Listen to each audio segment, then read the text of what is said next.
नमस्कार, आप देख रहे हैं हल्ला बोल। आपके साथ मैं हूं अंजना ओम कश्यप। कहने को हाथरस में इंसाफ की लड़ाई लड़ी जा रही है, लेकिन क्या इंसाफ के नाम पर किसी बड़ी साजिश की तैयारी थी?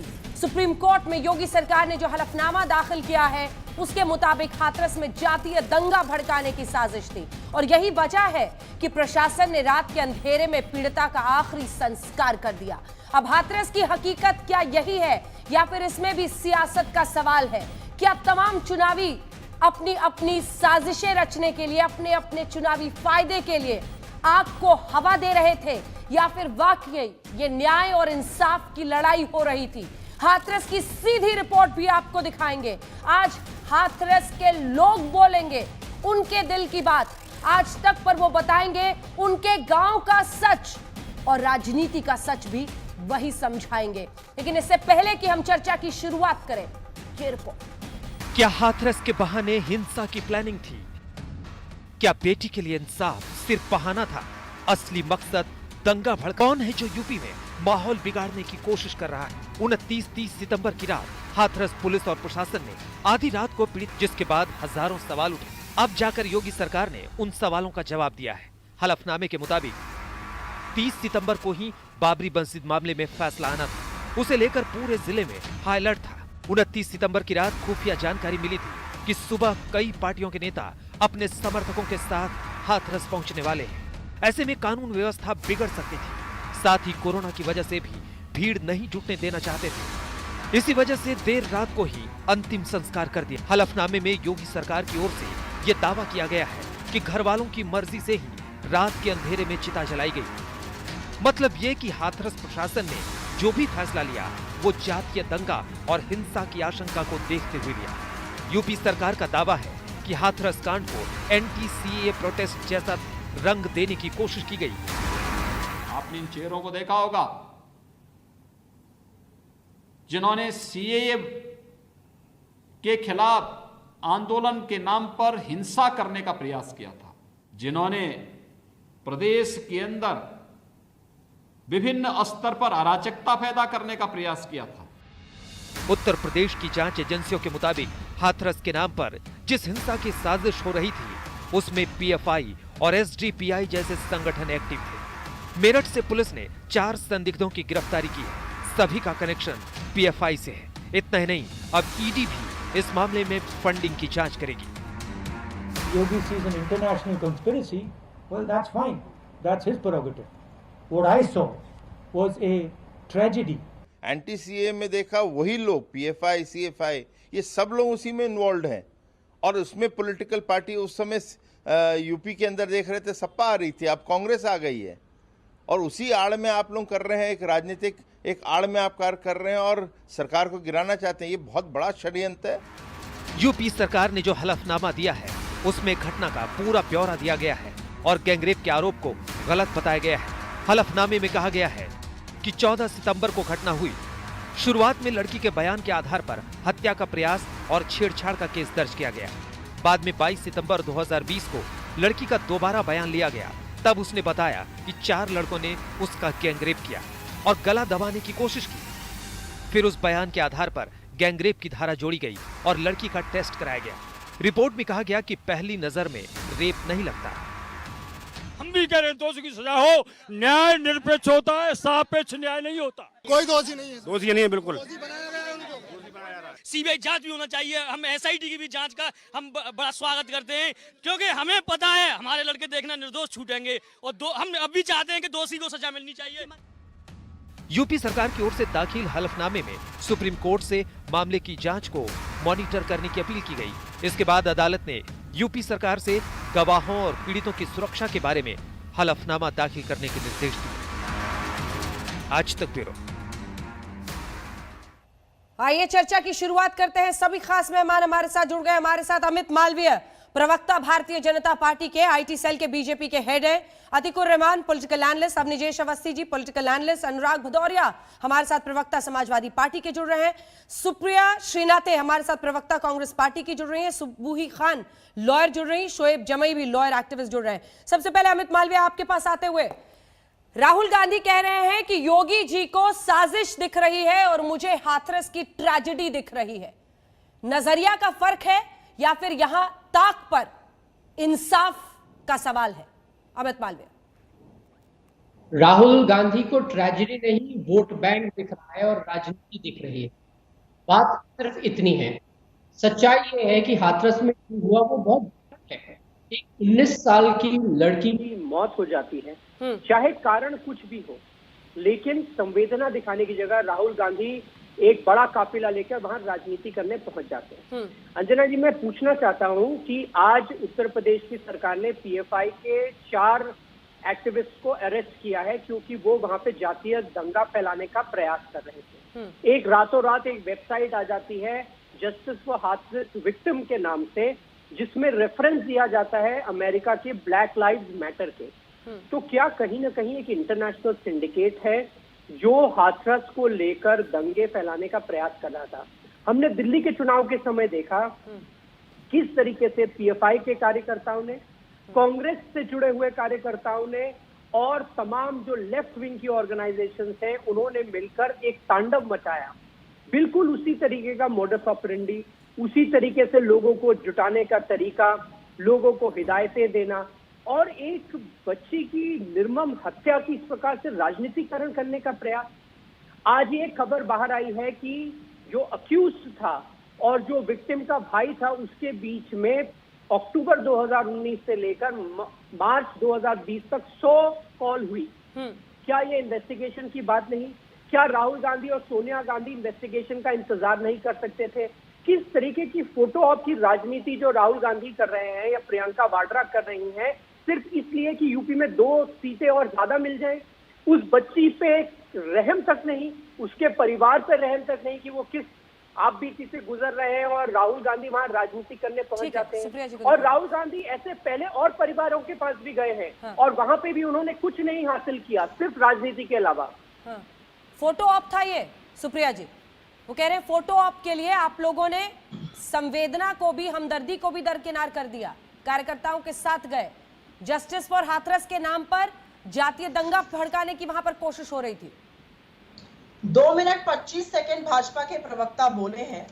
ये 129 पेज का एफिडेविट है जो सुप्रीम कोर्ट में पीआईएल दाखिल होने के बाद और नोटिस इशू होने से पहले उत्तर प्रदेश की सरकार ने जमा किया है।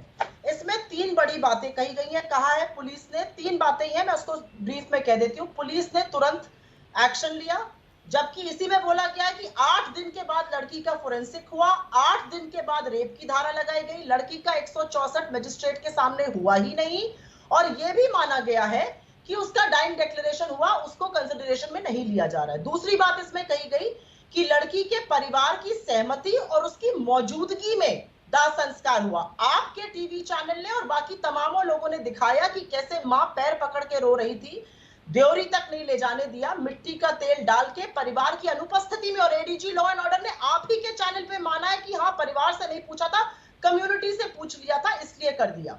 तीसरा झूठ कि सोशल मीडिया के कुछ सेक्शन और राजनीतिक लोग इसको हिंसा फैलाने की बात कर रहे हैं। पेज नंबर 101 से लेकर 127 तक तमाम अनेक्षर दिए गए हैं, जिसमें कुछ ट्वीट्स, कुछ फेसबुक पोस्ट के जिक्र हैं। इसमें से जिन ट्वीट्स का जिक्र है उनके किसी के 900 फॉलोवर हैं, किसी के 2000 फॉलोवर हैं, सबसे ज्यादा फॉलोवर 14000 है। 900 फॉलोवर वाले लोग किस तरह की राजनीतिक हिंसा और जातीय हिंसा फैला सकते हैं, ये तो आईटी सेल के चेयरमैन हमें ज्यादा बेटर बता सकते हैं। लेकिन सोने पे सुहागा, और शायद इन्होंने पूरा एफिडेविट पढ़ा नहीं है, सोने पे सुहागा 127 नंबर पेज से लेकर 129 नंबर पेज है जो ब्लैक लाइव्स मैटर के प्रोटेस्ट से कॉपी पेस्ट कर दिया गया है। उसमें देखा गया है if you see black people run with them. कौन से अफ्रीकन अमेरिकन यहाँ पे, उसमें ये भी लिखा है गॉगल्स पहन के आइए। और गॉगल्स कौन से? स्कीइंग और स्विमिंग वाले गॉगल्स, हाथरस में, अच्छी बात है। उसमें यह भी लिखा गया है कि सैन डिएगो और फीनिक्स जैसी घटनाओं में मत फंसिए क्योंकि न्यूयॉर्क पुलिस डिपार्टमेंट इस पूरी चीज को फिल्मा रहा है। अरे भाई, उत्तर प्रदेश की बात हो रही है, यूएस की बात नहीं हो रही है। नकल में भी थोड़ी अकल लगाते। और ये एफिडेविट तो सुप्रीम कोर्ट को संज्ञान में लेके अवमानना का मामला बनता है। आप बड़ा आरोप लगा रहे हैं कि बीजेपी ने ही साजिश रची है पूरी। आप कह रही हैं बीजेपी ने ही पूरी साजिश रची है। मेरा ये कहना है कि जो एफिडेविट इन्होंने प्रोड्यूस किया उसका साक्ष्य मैंने आपको बता दिया है, बाकी काम आपका है सवाल पूछने का। अमित जी, उनका इशारा आप ही की तरफ है और आज आप ही बैठे हैं शो में। देखिए, मैंने इस बात पे गौर नहीं किया कि ये कितने मिनट बोली, क्योंकि ये चाहे कितने भी मिनट बोली हो, इनकी बातों का कोई औचित्य मुझे नहीं लगा। उसका कारण बहुत सरल है। 14 सितंबर को ये घटना होती है, एफआईआर दर्ज कराई जाती है और कहा जाता है कि गला घोट के मारने का प्रयास किया गया। 19 सितंबर को एफआईआर में छेड़खानी की बात जोड़ी जाती है और नामजद एक ही आदमी को रखा जाता है जिसको 14 सितंबर को दोषी बताया गया था। उसके बाद 22 सितंबर को गैंग रेप की बात कही जाती है और 3 और लोगों को नामजद किया जाता है, कुल 4 लोग हो जाते हैं। गौरतलब बात है कि 19 तारीख को कांग्रेस का एक कार्यकर्ता परिवार को जाकर मिलता है और उसके बाद धाराओं में गैंग रेप जैसी बात को जोड़ दिया जाता है। 2 जो लोग जिनके नाम जोड़े गए हैं वो आप ही के चैनल ने दिखाया कि वो उस वक्त गांव में ही नहीं थे, वो कोई डेयरी में काम करने गया था, कोई अपनी दुकान पे काम करने गया था और जिसके लोग प्रमाण देने के लिए वहां खड़े हुए हैं। अमित आज जी, आपने गांव के लोगों को दिखाया। अमित जी, ये सब तो जांच में सामने आएगा ना, ये सीबीआई को करने दीजिए, ये अमित मालवीय जी को करने की जरूरत क्यों पड़ रही है? सवाल तो ये है ना कि आज देखिए अमित जी, जिस दिन भी इस लड़की की मौत हुई सफदरजंग अस्पताल में, उस दिन क्या धाराओं के तहत मामला दर्ज था यूपी पुलिस के साथ? गैंग रेप, लड़की के बयान पर 4 लोगों के खिलाफ नामजद करके, ये यूपी पुलिस ने ही बयान दर्ज करके और फिर इस केस को बदला था ना, तो फिर वही पक्ष रखा गया सामने। अब जांच में पूरा सच आने दीजिए, इंतजार तो करना पड़ेगा। अभी से आप केस को एक कंक्लूजन पर ले जाने में इतनी जल्दबाजी क्यों दिखा रहे हैं? आप ये आरोप लगा रहे हैं कि कांग्रेस वालों ने जबरदस्ती गैंग रेप कहलवा दिया लड़की से, परिवार से। अंजना जी, मैं एक मिनट अंजना जी, आपने बहुत ही अच्छा सवाल पूछा। हाँ। इसीलिए मैंने ये तारीख के साथ घटनाओं को बताया। हाँ। कि अगर गैंग रेप हुआ होता तो 14 सितंबर को ही ये बात सामने आ जाती। हाथरस के जिला अस्पताल में मेडिकल होता है, 14 सितंबर को उसमें गैंग रेप की पुष्टि नहीं होती। अलीगढ़ मुस्लिम यूनिवर्सिटी के अस्पताल में गैंग रेप के लिए टेस्ट होता है, उसकी पुष्टि नहीं होती। सफदरजंग में टेस्ट होता है, गैंग रेप की पुष्टि नहीं होती। एफएसएल की रिपोर्ट आती है, गैंग रेप की पुष्टि नहीं होती। मैं सिर्फ इतना सवाल पूछना चाहता हूं कि एक लड़की की मौत हो जाती है, चाहे वो गला दबा के हुई हो या उसके साथ बलात्कार हुआ हो, क्या राजनीति के लिए बलात्कार जैसी बात को उछालना और उस महिला की डिग्निटी को तार-तार करना सही है? सुप्रिया जवाब देना चाहिए। अंजना जी, मैं एक शब्द रुक जाइए, वो पूरा कर ले, मैं फौरन आ रही हूं। जिंदगी हाँ। एक रेप विक्टिम के परिवार के नाते जिएगा और इसका पूरा श्रेय राहुल गांधी और प्रियंका वाड्रा को जाता है। अगर खुदा ना खास्ता पूरी इन्वेस्टिगेशन के बाद भी यही बात निकली कि उसका रेप नहीं हुआ था, तो उसके माँ बाप को जो शर्मिंदगी झेलनी पड़ेगी उसके लिए जिम्मेदार क्या प्रियंका वाड्रा और राहुल गांधी होंगे? सुप्रिया जी, ये सवाल उठता है। अंजना जी, मैं तो मतलब मुझे ऐसा लग रहा है कि मैं शर्म के पानी में डूब मरूं इस समय। ये क्या बात कर रहे हैं? इसी को विक्टिम शेमिंग कहा गया है। उनके परिवार के सामने उनका बयान हुआ 161 में पुलिस के सामने। आपको पता नहीं धाराएं पता है कि नहीं? 161 पुलिस के सामने होता है, 164 मजिस्ट्रेट के सामने होता है। अमित मालवीय जी, उनके परिवार के सामने हुआ है। आप तो विक्टिम शेमिंग कर रहे हैं। आप तो वही काम कर रहे हैं जो आपकी आईटी सेल करती है, वो बंद रूप में करती है। आप तो खुलेआम कह रहे हैं रेप हुआ ही नहीं। अरे भाई, पूरी प्रकरण तो पूरा होने दीजिए, पूरी जांच पड़ताल तो हो लेने दीजिए। और मैं आपके माध्यम से एक और सवाल पूछती हूँ अंजना जी, सीबीआई जांच की घोषणा 4 दिन पहले करी गई थी। एडवोकेट जनरल इसकी अधिकृत सूचना इशू करता है। अभी तक कोई नोटिफिकेशन नहीं इशू हुआ है यूपी गवर्नमेंट से सीबीआई जांच का। वो कब इशू होगा? आप विक्टिम शेमिंग तो छोड़ दीजिए, एक लड़की मर गई, क्या कर रहे हैं आप? ये इसका जवाब जल्दी से, फिर अन्य मेहमानों के पास जाओ। देखिए, विक्टिम शेमिंग तब होती है जब आप किसी महिला को बलात्कार का शिकार बना देते हैं। इन्वेस्टिगेशन से पहले आप उसकी मृत्यु पे संवेदना दिखाने की जगह राजनीति करने लगते हैं, जो राहुल गांधी और प्रियंका वाड्रा ने किया है। शर्म आनी चाहिए आप लोगों को कि आप एक गरीब घर की बेटी के नाम पे राजनीति कर रहे हैं। आज आप विक्टिम शेमिंग कर रहे हैं समय। यही हमारे समाज की दुर्दशा करता है। अगर किसी लड़की के साथ कुछ गलत हो जाए, उसको विक्टिम शेम कर दो, या तो उसकी गलती थी या उसके साथ हुआ ही नहीं। शर्म आती है कि आप बता नहीं पाती उनके साथ कितने दुष्कर्म हो जाते हैं। ये है हमारे समाज की असलियत और ये इनका असली ठीक है, चेहरा एक जवाब अमित जी देखिए, जल्दी से दे दें। समाज की असलियत राहुल गांधी और प्रियंका वाड्रा जैसे चुप नेता रहिए हैं और कांग्रेस पार्टी के नेता हैं। चुप रहिए आप जो कर रहे हैं आपको शर्म आनी आप चाहिए। मत बोलिए। शोएब जमई, से बात शोएब करिए। जमई, राहुल गांधी और प्रियंका वाड्रा की तरह बनने की जरूरत नहीं है।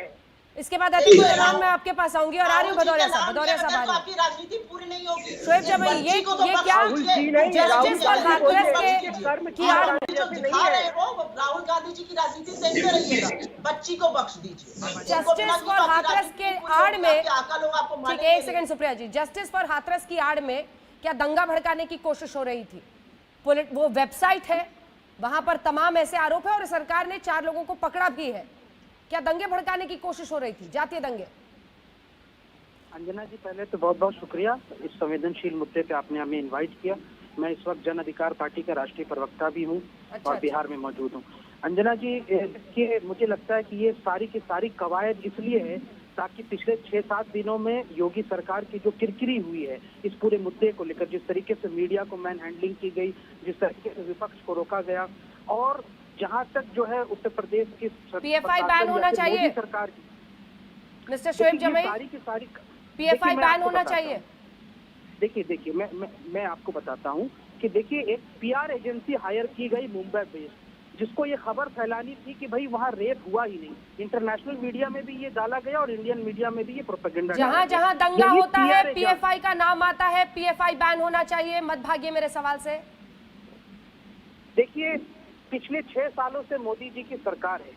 अगर पीएफआई की गतिविधियां इतनी संदिग्ध है तो क्या वजह है कि मोदी सरकार अब तक पीएफआई को यहाँ से गतिविधियों को चालू रख रही है? क्या पीएफआई सिर्फ एक मोहरा है आपके लिए अपनी किरकिरी से बचने के लिए? मैं कहता हूँ, क्या जो बच्ची को जलाया गया उसके लिए पीएफआई जिम्मेदार है? 3 बजे रात में आप उस बच्ची को पेट्रोल डाल के जला जाते, एक डिग्निफाइड उसको अंत्येष्टि नहीं दे पाते, ये पीएफआई जिम्मेदार है? अमित जी जवाब दीजिए। लोग जा रहे थे नेता मिलने के लिए, उसके पीएफआई जिम्मेदार है? जिस तरीके से मीडिया को मारा गया, महिला मीडिया कर्मियों को मैन हैंडलिंग की गई, आप खुद उसमें जद्दोजहद कर रही थी, आपकी महिला कर्मी जो है जद्दोजहद कर रही थी, क्या इसके लिए पीएफआई जिम्मेदार है? अमित मालवीय जवाब देंगे। सारा कवर अप है और इसके लिए पीआर एजेंसी हायर की कवर अप गई का है, हिस्सा मैं है। तो समझता हूं। ठीक है, जवाब सुनो।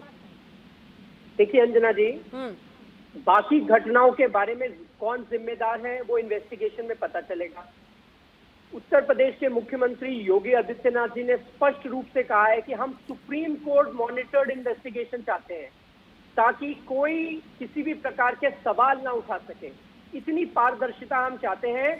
और पीएफआई का क्या रोल है, उनके सहयोगी कांग्रेस पार्टी का क्या रोल है, राहुल गांधी और प्रियंका वाड्रा का क्या रोल है, बाकी जो लेफ्ट यानी है उनका जो क्या बिटिया रोल यहाँ है, से वीडियो में कह रही थी, इन्वेस्टिगेशन में सामने आ जाएगा। वो झूठ कह रही थी। भीम आर्मी और शोएब मलिक जैसे लोगों का क्या रोल है वो भी सामने आ जाएगा। सवाल ये उठता है, एक बच्ची की मौत का राजनीतिकरण क्यों किया जा रहा है? सवाल ये है कि पहली बार जातीय दंगे फैलाने का प्रयास एक एक करके शोएब जमई अब जवाब सुनिए, जवाब सुनिए। अगर भीम आर्मी और कांग्रेस पार्टी जैसे लोग वहां ना उतरते तो क्या जातीय दंगों की आशंका लगाई जा सकती थी? क्या पुलिस को, परिवार को कॉन्फिडेंस में लेके उस बच्ची का दाह संस्कार करने की जरूरत पड़ती? भोर में नहीं होता।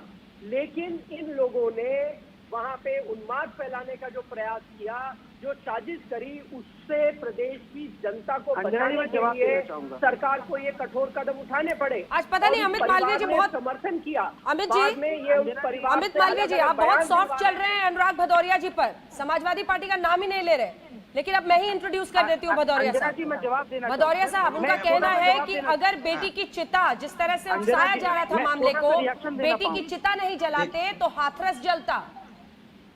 आपने अंजना जी आपने सुना होगा, चोर मचाए शोर, उल्टा चोर कोतवाल को डांटे। भारतीय जनता पार्टी की उत्तर प्रदेश में सरकार है, मुख्यमंत्री जो बात कर रहे हैं उनको लग रहा है कि वो अपोजिशन में है, मुख्यमंत्री है ही नहीं।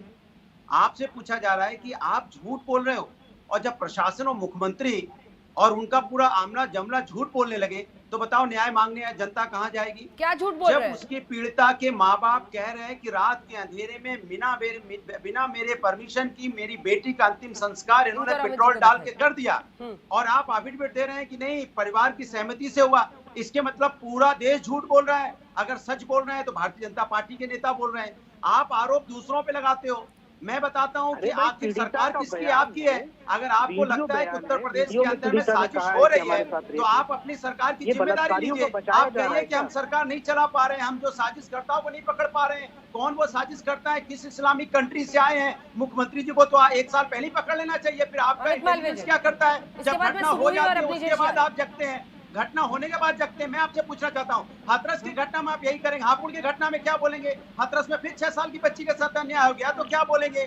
फिर आप आजमगढ़ की घटना पे क्या बोलेंगे? आप बलरामपुर की घटना पे क्या बोलेंगे? लखीमपुर की घटना पे क्या बोलेंगे? गोरखपुर की घटना पे क्या बोलेंगे? जौनपुर की घटना पे क्या बोलेंगे? लखनऊ घटना पे क्या बोलेंगे? बनारस की घटना पे क्या बोलेंगे? उन्नाव की घटना पे क्या बोलेंगे? मतलब सरकार अपना चेहरा छुपाएगी दूसरों पे डाल के। तो सरकार किस लिए वहाँ झुंझुना बजाने के लिए क्या? सरकार आरोप लगाने के लिए, सरकार समस्या का समाधान करने के लिए। अच्छा, ठीक है, आप जवाब बेटी सुनिए। के साथ न्याय देने के लिए नहीं खड़े हैं। आप बेटी का मजाक, उसका जो आप कह रहे थे ना कि उसका रेप करके उसके माँ बाप कैसे जिएंगे, आपकी वजह से, आपकी निकम्मी सरकार की वजह से उनका माँ बाप का सब हम कहते हैं शर्म से झुक गया। पूरी जिंदगी सर उठा के नहीं चल सकते कि आपकी सरकार में उनकी बच्ची के साथ अन्याय हुआ और आपने उसकी FIR तक दर्ज नहीं की ठीक से। ये आपकी जिम्मेदारी बनती है। अपोजिशन पे आप आरोप लगा रहे हो। अरे अपोजिशन, अगर हम समाजवादी लोग रोड पे नहीं आते तो आप SIT भी नहीं करते, CBI भी नहीं करते, जैसे आपने और जगह नहीं किया। एक बार सुबुही बोल रहे, उसके बाद CBI करनी पड़ेगी। अमित मालवीय आप एक साथ जवाब दीजिएगा।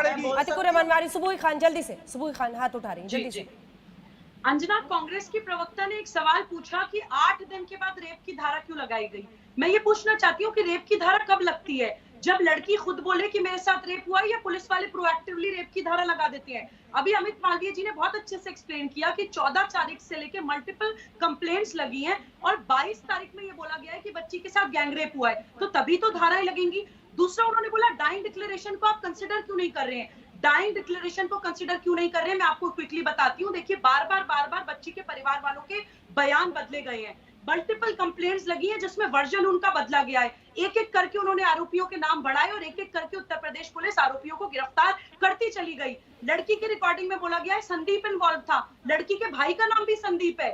और जब योगी जी ने नार्को टेस्ट और पॉलीग्राफ टेस्ट की बात करी, CBI इंक्वायरी की बात करी, तो सबसे पहले लड़की का परिवार वाला बैकफुट पे चला गया कि हमें नहीं चाहिए CBI इंक्वायरी। तो इतने सारे सर्कमस्टेंशियल एविडेंसेस में बहुत बड़ा सवाल ये खड़ा होता है कि कहीं ऐसा तो नहीं है कि लड़की का परिवार वाला इन्वॉल्व है। वहाँ पे गांव वाले सब ये बोल रहे हैं कि ऑनर किलिंग का केस है। इन्होंने तो आप भी दो कदम आगे कर दिया। कमाल कर रहे हैं, परिवार भी दोषी हो गया, सरकार का कोई दोष नहीं। ऐसी आप महिला है कि महिलाओं के साथ नहीं खड़ी है, ये चिंता का विषय है देश के अंदर। किसी के बीच में नहीं बोली। अरे किसी के बीच में आप गलत बोलेंगे तो क्यों बोलने दिया जाएगा? आप परिवार को दोषी ठहरा देंगे। किसी के बीच में बेचारी बच्ची चली गई रात के, अनुराग जी बोल लेने दीजिए। आपका परिवार ही गलत कर रहा है, ये तो चिंता का विषय है। पूरी बात होने दीजिए।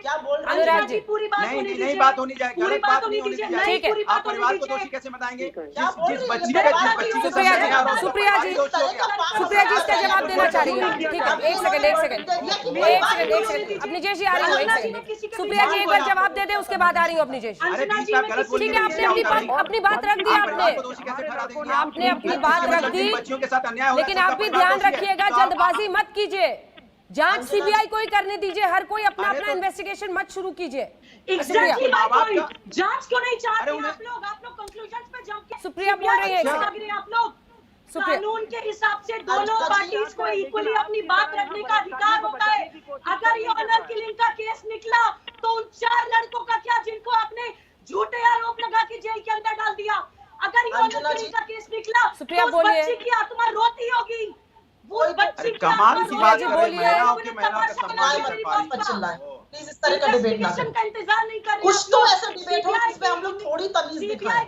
मतलब आप किसी भी पक्ष की बात करिए, लेकिन अब आपने परिवार को ही पूरी तरह से उनकी लड़की के गैंग रेप के सुप्रिया जी देखिए एक सेकंड। ठीक है, सुप्रिया आपने अपनी बात कह ली। देखिए सुप्रिया जी, दोनों पक्ष में एक सेकंड, सुप्रिया श्रीनाथे, दोनों पक्ष की बातें आ रही है। जो आरोपी है उनके बारे में जानकारी ऐसी आ रही है कि ऐसा हो सकता है वो किसी दूसरी जगह पर हो। ऐसे में गांव वालों का भी हम हाथरस की आवाज आपको सुनाएंगे, जिसमें हाथरस के लोग कह रहे हैं कि जांच हो, जो दोषी है उसको छोड़ा नहीं जाए, लेकिन जो निर्दोष है उनको सजा ना हो।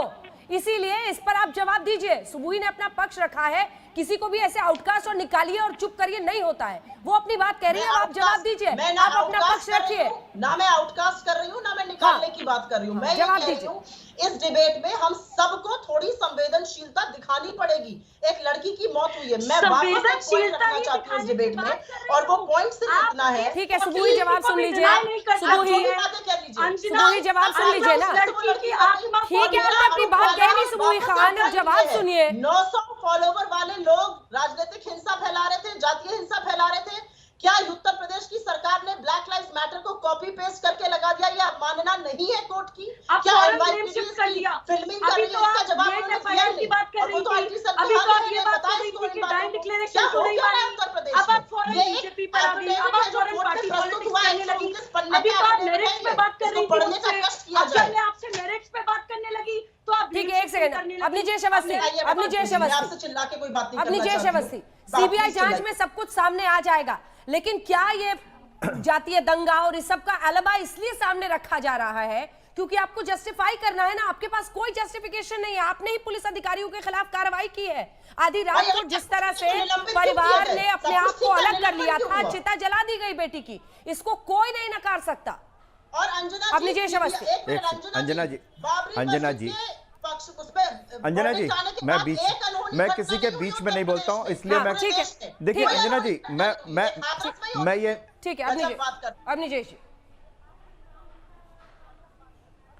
अंजना जी, सीबीआई की जांच का विरोध कौन कर रहा है?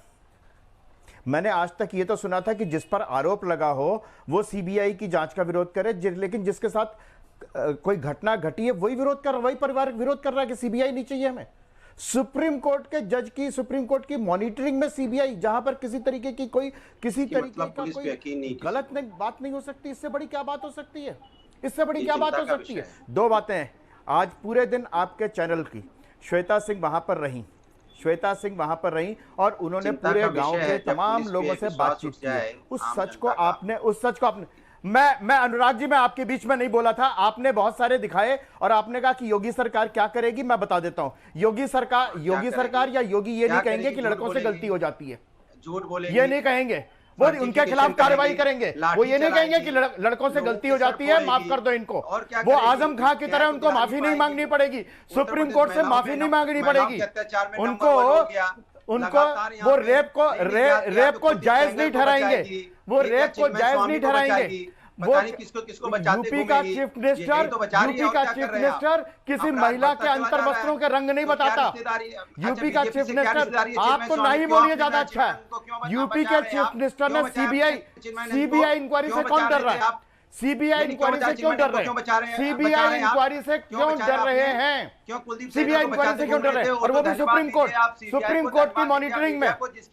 बड़ी साफ सी बात है। चलिए ठीक है, जल्दी से, जिसने भी आपने हाथरस की बात की थी अपनी जय जी, जिसने भी गलती की है, जल्दी से एक बार हाथरस किया, अतिकुर रहमान साहब, इसके बाद में फौरन एक सेकंड आवाज नीचे कीजिए। मैं रात को, हाथरस की बात कर रहा हूं। अगर रात को जलाने हाथरस के लोग आज क्या कह रहे हैं, आज की रिपोर्ट जल्दी से दिखाइए हमारे सहयोगियों की, हमारी दोनों सहयोगी श्वेता सिंह और मौसमी वहां पर मौजूद है, दोनों की रिपोर्ट जल्दी छोटा सा जल्दी से। इतना बड़ा मामला चल रहा है, उस मामले में आप लोग क्या चाहते हैं? हम तो सीबीआई जांच वगैरह और एक पक्ष जांच चाहते हैं, और सीबीआई जांच, और इनका नार्को टेस्ट होना चाहिए। लड़की के जो घर वाले हैं वो मना कर, लड़कों का भी चाहिए। जो दोषी है उसे सजा तो मिलनी चाहिए, जो दोषी है उसको सजा मिलनी चाहिए मैडम, और जो निर्दोष है उसको बाकायदा बरी कर जाना चाहिए। निर्दोष किसी को नहीं फंसाया जाना चाहिए। हाँ जी, फैसला मतलब न्याय का होना चाहिए। यहाँ पर जितने भी गांव हैं, आपको हम बताएं, लगभग एक ही तरह की आबादी आपको वहाँ देखने के लिए मिलेगी। आज अगर सब लोग खड़े होकर आप लोग मांग रहे हैं तो क्या मांग रहे हैं?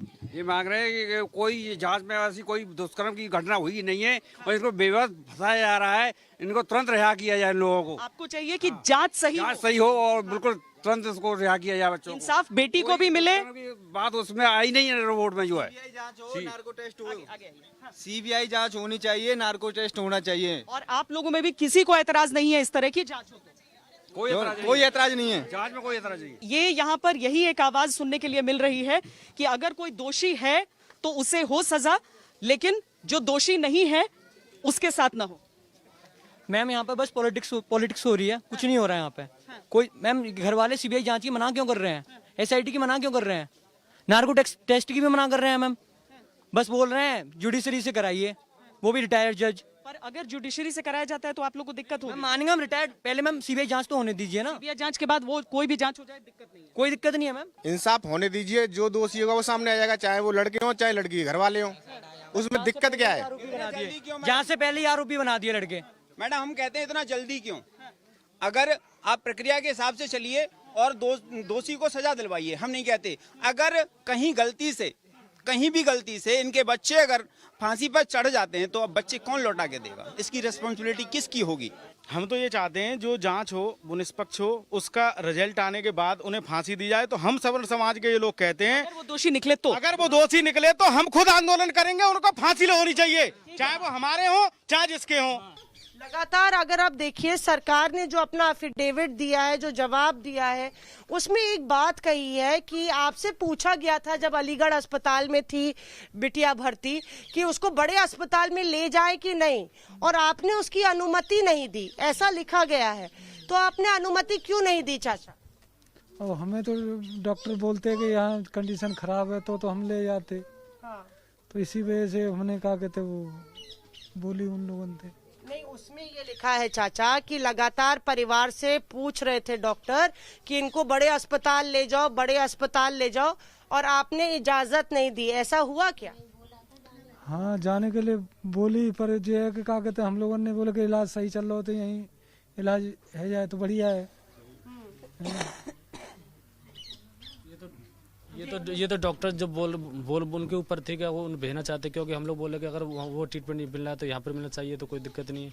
चलो ठीक है, हम पूरी कोशिश करते हैं। जब ज़्यादा कंडीशन खराब उन्होंने बोला था कि हम लोग अब रेफर कर रहे हैं, मैंने ठीक है कर दो, आपकी जो आप बोलोगे वैसा हम करेंगे, क्योंकि हम लोग तो डॉक्टर तो है नहीं है, ऐसी बात है। क्योंकि मैं तो वहाँ पे था थी कि ठीक हो जाएगी। हाँ, क्योंकि मैं वहाँ उस टाइम में समय नहीं था जब बहन को वहाँ पर।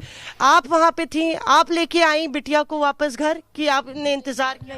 घर नहीं लेके आई, वही खेत ले गए थाने। खेत आप ले गए? हाँ, उसी दिन खेत के खेत थाने ले गए। हमने परिवार का भी पक्ष दिखाया, हमने गांव की भी आवाज सुनाई। अतिकुर रहमान साहब, जल्दी से आपके पास आते हुए सवाल यह है कि गांव के लोग कह रहे हैं कि जांच हो, निष्पक्ष हो, सच सामने आए, और अगर ये चारों गुनहगार है तो हम ही उनको फांसी देने के लिए तैयार हैं, हम भी सरकार का साथ देंगे। लेकिन उनका कहना है कि अगर निर्दोष है तो उनको सजा ना हो। इसमें क्या गलत है? क्या इसकी आड़ में जातीय दंगा फैलाने की कोशिश हो रही थी? यह सरकार का सीधा आरोप है। PFI और SDPI। अंजना जी, सब जिम्मेदार लोग आपके पैनल पर ये जानते हैं कि आज अभी कोई पुलिस स्टेशन के अंदर भारत के आप रेप का केस लेके जाइए और FIR 1 घंटे के अंदर दायर करके दिखाइए, नहीं होगा। अंजना जी, ये मनुवादी सोच है इसके पीछे। ये दलित जो 7 दशक से कोशिश कर रहे हैं बराबरी करने की, भारत के किसी थाने में रेप का केस दर्ज ही नहीं होता है, राजस्थान में भी नहीं होता है, यूपी में भी नहीं होता है, बिहार में भी नहीं होता है, महाराष्ट्र में भी नहीं होता है। ये RSS की सोच है। अमित मालविया जी से पूछिए आप कि आप क्या भारत को मातृभूमि मानते हैं, क्या पृथ्वी मानते हैं? आपको दूध का दूध, पानी का पानी मालूम पड़ जाएगा। अब नीतीश अवस्थी जवाब दे, भारत मातृभूमि है या पृथ्वी है? उसी सावरकर को आप देना चाहते थे भारत रत्न, जिसने कहा कि नहीं ये पृथ्वी है, तो ये रेप के आंकड़े कहां से आ जाते हैं?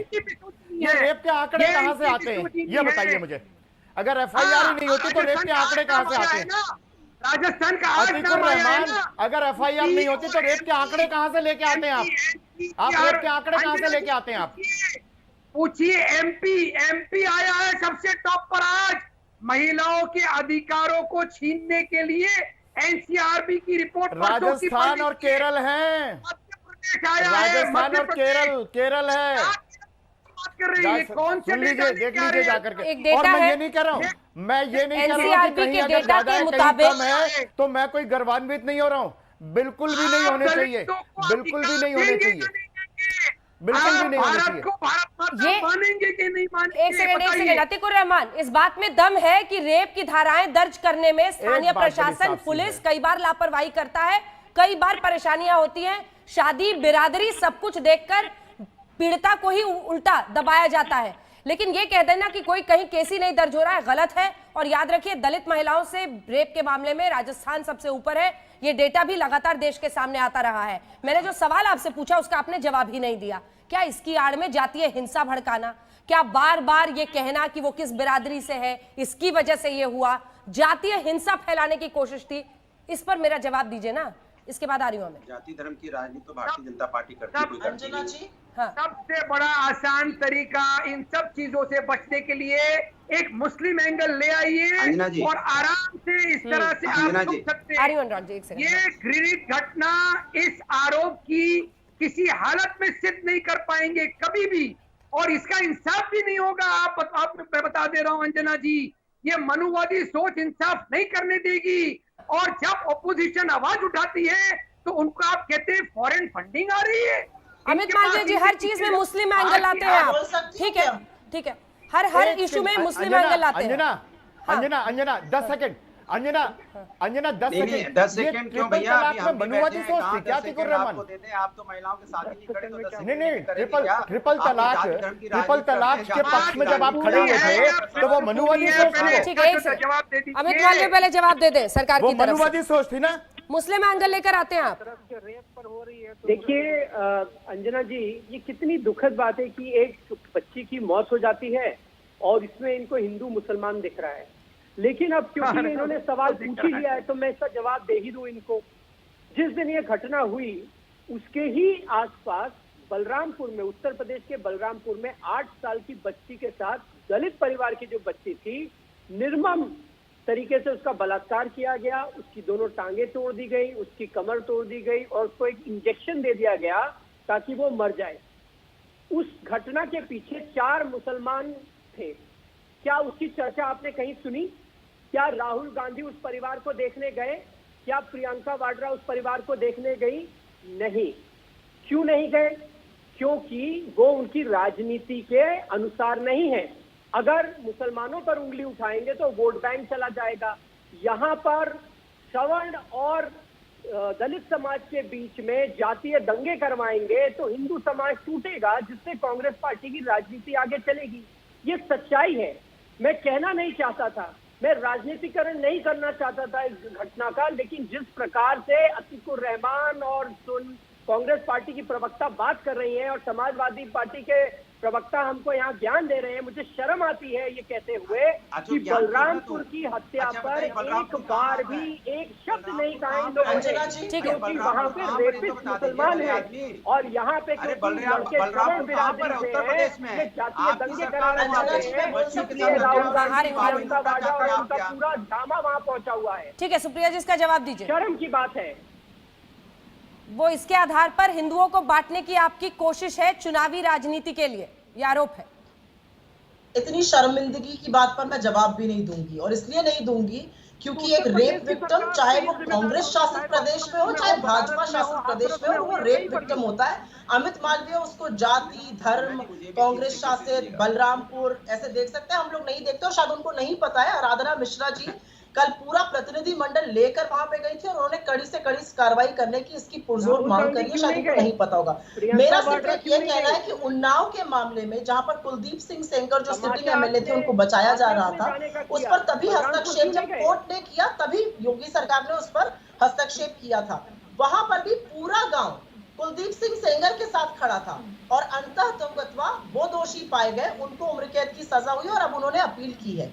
तो क्योंकि पूरा गांव कोई बात कह रहा है तो जरूरी नहीं है कि वो सच का साथ दे रहा हो। जो लॉ होता है वो मेजॉरिटी से नहीं चलता है, वो सच और सबूतों पे चलता है। और मुझे ऐसा लगता है हम सब लोग सच और सबूत को तोड़ मरोड़ के प्रस्तुत यहाँ बिल्कुल ना करें। एक जांच हो, जिस तरह की भी जांच हो उसका हम स्वागत करते हैं, निष्पक्ष और त्वरित जांच होनी चाहिए। और ये कह देना क्योंकि पूरा गांव चाहता है कि हम लटका देंगे फांसी पकड़ेगा, ऐसे लॉ नहीं होता है। ये बनाना रिपब्लिक नहीं है जो चैनल चलाते हैं बनाना रिपब्लिक, ये वैसे चैनल और मुझे लगता है वैसा डिबेट भी नहीं है। अमित जन भावना से नहीं, आखिरकार कानून और साक्ष्य से ही चलेगा देश। बिल्कुल कानून और साक्ष्य से चलेगा, लेकिन राहुल गांधी जो वहां कर रहे थे वो कानून का पालन कर रहे थे। बलरामपुर क्यों नहीं गए राहुल गांधी और प्रियंका वाड्रा? ये राजस्थान में पिछले 3 दिनों में 16 घटनाएं हुई महिलाओं के साथ प्रताड़ना की, वहां क्यों नहीं गए? क्यों अशोक गहलोत को एक बार भी उन्होंने कहा नहीं कि उत्तर प्रदेश में महिलाओं की चिंता करें? देखिए, शुद्ध रूप से राहुल गांधी और प्रियंका वाड्रा राजनीति कर रहे हैं, अपनी जमीन तलाशने की कोशिश कर रहे हैं। उस बच्ची से इनको कोई संवेदना नहीं है। तो पॉलिटिकल पार्टी का नेता राजनीति नहीं करेगा तो क्या करेगा? दशकों से इसी प्रकार की राजनीति नेहरू गांधी परिवार के लोग करते आए हैं। ये हकीकत है। सम्मान आप दे रहे हैं वो भी दिख रहा है, वो सारा देश देख रहा है कि एक बच्ची को उसके मर जाने के बाद अमित मालविया यहाँ पर बैठ कर कितना सम्मान दे रहे हैं वो भी सब कुछ दोबारा पूछूंगा। यही आपका असली चेहरा है। असली चेहरा कहाँ छुपा छुपता है? जल्दी से भदौरिया साहब। देखिए, अमित बीजेपी के एमएलए ने बलिया में कहा लड़कियां पूरा कपड़ा पहने और संस्कारहीन हो जाती है तब रेप हो जाता है। उसको किसी ने बोला? और बच्चियों पे अन्याय होके बजाय उसको रोकने के वो विपक्ष पे आरोप लगा रहे हैं। राजस्थान में इनकी सरकार है तो आप यहाँ टीवी में बैठ के क्या कर रहे हैं? जाइए ना, जैसे मैंने लाठी खाई आप भी खाइए। अगर बच्ची को न्याय दिलाना चाहते हैं, वहाँ भी आप चाहते हैं सरकारी न्याय दिलाए। अरे आप विपक्ष में है, वसुंधरा राजे को भेजिए ना, शेखावत जी वहाँ पे भेजिए उनको, आप भी जाइए वहाँ पे। जैसे हम लोग यहाँ प्रदर्शन करते हैं आपकी सरकार के खिलाफ महिलाओं को न्याय दिलाने के लिए, आप क्यों नहीं न्याय दिलाने के लिए? हर जगह आप चाहते हो समाजवादी पहुंच जाए, आप कुछ नहीं करोगे, आप सिर्फ सत्ता में बैठ के मलाई खाओगे। माने बलरामपुर में घटना होगी तो विपक्ष समाजवादी जिम्मेवार, अगर बुलंदशहर में घटना होगी तो समाजवादी जिम्मेदार, अगर जौनपुर में घटना होती है तो समाजवादी जिम्मेदार। अमित मालवीय आपको उकसा रहे हैं कि आप आईटी सेल से निकल के अब पहुंचिए सड़क पर लाठी खाने। इतना झूठ तो राजस्थान जाइए, बारां, सिरोही, जयपुर, जहाँ जहाँ जाना है जाइए, आवाज बनिए। क्यों नहीं जाते आप? अंजना जी, हाँ, हमारी पार्टी के कार्यकर्ता इन सारे जगहों पे आंदोलन कर रहे हैं, लेकिन राहुल गांधी की तरह हाथरस में जाके तमाशा नहीं कर रहे। अरे आप जाइए ना, कौन आंदोलन कर रहा है? नाम बताइए। ये वही समाजवादी पार्टी है। अरे फुटेज दिखा दीजिए ना, कहाँ गए? मुख्यमंत्री गए हाथरस? मुख्यमंत्री जी हाथरस गए? उत्तर प्रदेश के मुख्यमंत्री हाथरस गए? बुलंदशहर गए? बताइए ना, बलरामपुर गए? हमें महिलाओं को न्याय दिलाने की बात सीखने की जबरदस्ती महिलाओं को न्याय दिलाना। मुख्यमंत्री कहीं जाएंगे नहीं, जहाँ सत्ता में बैठे वहाँ मुख्यमंत्री नहीं जाते, जहाँ विपक्ष में वहाँ पे आप नहीं जाते, तो न्याय कैसा दिलाना चाहते? बता दीजिए मुझे, कैसा न्याय दिलाना चाहते? ठीक है, सुबुई जल्दी से एक लाइन बोले। सुबुई बोल रहे थे, जल्दी से सुबुई जल्दी से बोलिएगा, टाइम ब्रेक का हो गया, जल्दी से। जी अंजना जी, देखिए उस बच्ची के साथ इंसाफ तब तक नहीं होगा जब तक पूरा सच लोगों के सामने नहीं आता है। अगर खुदा न खास्ता ऑनर किलिंग की बात सच हुई तो उस बच्ची की आत्मा रोती होगी कि जिस लड़के से वो प्यार करती थी उसको बच्ची के ही परिवार वालों ने मार के बलात्कार के झूठे चार्जेस करवा के। हाँ, और आप भी उसके जाने के बाद इंसाफ में अगर आस्था रखते हैं तो अपनी अपनी थ्योरी ऐसे हल्के मूड में मत फ्लोट कीजिए। सब इंतजार करें, जांच निष्पक्ष हो, सच सामने आए, यही पूरा देश जानता है। और इसीलिए अब जो सच्चाई आ रही है वो भी हम आज तक पर हाथरस का सच सामने आ रहा है। एक तरफ इंसाफ की आस भी है तो दूसरी तरफ ये सवाल भी कि क्या जस्टिस फॉर हाथरस, यानी हाथरस के लिए न्याय की आड़ में जातीय दंगे भड़काने की कोशिश हो रही थी। देखते रहिए आज तक। नमस्कार, मैं हूं अंजना ओम कश्यप। हमें उम्मीद है ये वीडियो आपको पसंद आया होगा। लेटेस्ट खबरों के लिए यूं ही देखते रहिए आज तक, और इस वीडियो के पसंद आने पर लाइक, शेयर एंड सब्सक्राइब करना ना भूलें।